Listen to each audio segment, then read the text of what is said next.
Hello everyone, welcome to another video, and today I'm going to be showcasing the Vision shelf with the TI-84 Plus CE. So you should have a Vision installed right here. So right now I have a lock screen open. I haven't really set the day yet, it's not 11:32.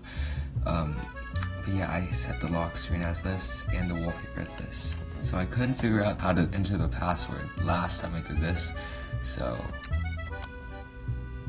I know how to do it now. So when you come in, it'll probably just be all black here. You have the start menu and you have the timer. To navigate files, programs, create a new folder, you can press mode, new folder, and you could also cut, run, paste, delete, and look at the properties. So in order to pin something into the taskbar, press mode, properties, press turn on taskbar pinned by using second or enter. And you can turn on a bunch of different settings like this.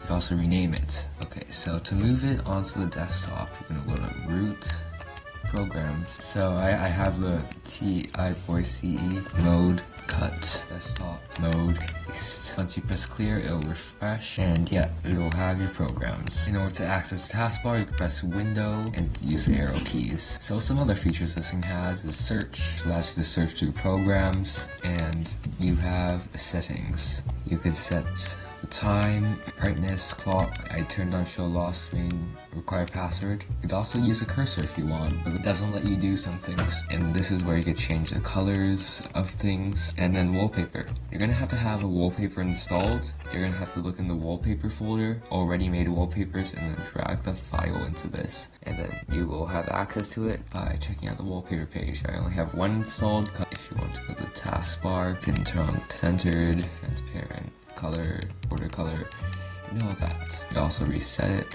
and that is basically all the features on Vision. Tell me what you guys think in the comments, and see you guys in the next video. Bye bye.